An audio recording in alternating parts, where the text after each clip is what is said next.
Hi, I'm Marty Nemko. When I was 60, I put a paragraph on the corkboard next to my desk. It urged training a successor. Well, 2 days ago I turned 70, and I reread that paragraph and decided that although I'm in good health, if I wanted to have what I've learned over these decades as a career counselor live on after me, it was time to find and train an apprentice and a possible successor. In hopes it might be instructive to you as you plan your succession, here's what I'm doing. First, in deciding what's important in my replacement. My first impulse was to recruit a young career counselor, but I rejected that, in part because the best, quote, counselors, or people who have counseled me, were not counselors, but brilliant, kind, sensitive people who are in a wide range of professions, from recovering lawyer, now product manager for a mental health app, to a retired professor of medicine. I decided that career counseling specifics could be taught, but intelligence, cognitive intelligence, and emotional intelligence would be more challenging to teach. And that comports with Google's head of HR Laszlo Bock's hiring principles, which is hire for intelligence and drive more than for experience. I also looked honestly at myself and accepted that I lack a poker face, occasionally showing my frustration in a sigh or a tightened face. So I decided that my apprentice needs to be calm and open to constructive criticism. Now let's turn to how I'll find my replacement. Yesterday I emailed the dozen people I most respect, asking for a referral. Plus, to help ensure that I consider a broad enough pool, I paid for an email blast to the subscribers of a small local publication that publishes intelligent, kind articles. The email reads, "I'm a well-known career counselor, been at it for 35 years and still love it.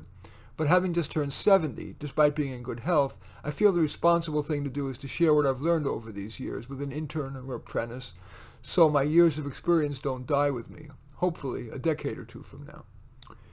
Perhaps this person will end up taking over my practice, or more likely just use the experience when going off to be a career counselor on their own. I want to make it clear, by the way, in that ad that I don't feel it's ethical to expect a person to be an indentured servant. You can and I'm continuing what the ad said, what the email blast says. You can most fair-mindedly learn about me by Googling me.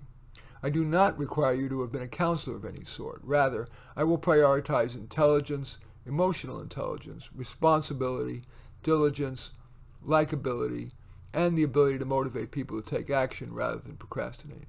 If you or someone you know might be interested, that person should email me a letter of interest at mnemko@comcast.net, that's mnemko@comcast.net, including a phone number and the best times to contact. By the way, I hadn't really thought about it, but if any of you the readers or viewers of this, think of somebody who meets those requirements, I would also welcome that person, especially if they're local to the San Francisco Bay Area, especially the East Bay, because that's where I am and it's convenient, to email me.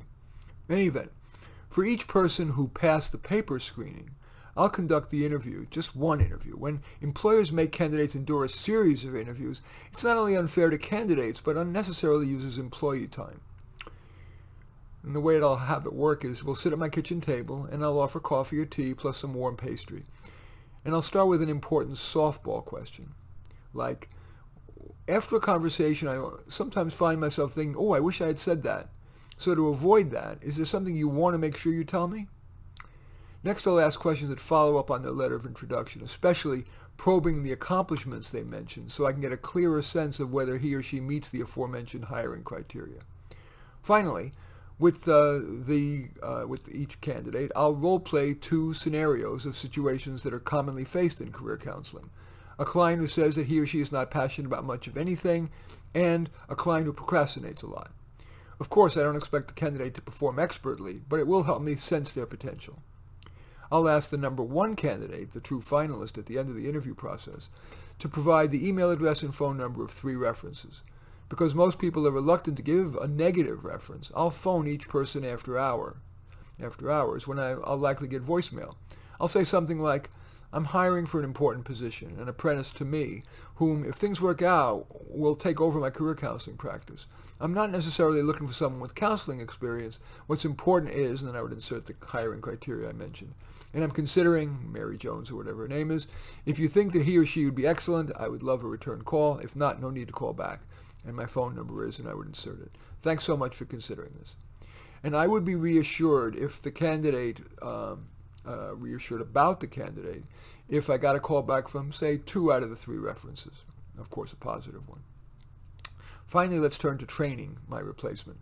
Consistent with COVID restrictions, I would sit down with my new apprentice at the said kitchen table and start by asking if he or she would like to begin by asking me questions. After those were addressed, I would ask my apprentice to walk back to the front door.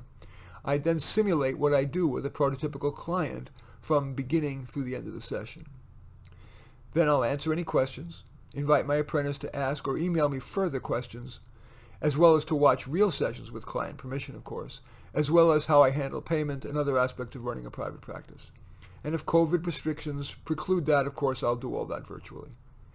It is difficult for all of us, including me, to face the truth that we all will fade. But carefully planning for succession helps increase our ripple effect, even after we're gone. In any event, I do thank you for watching. I'm Marty Nemko. I welcome your thumbs up and accept your thumbs down.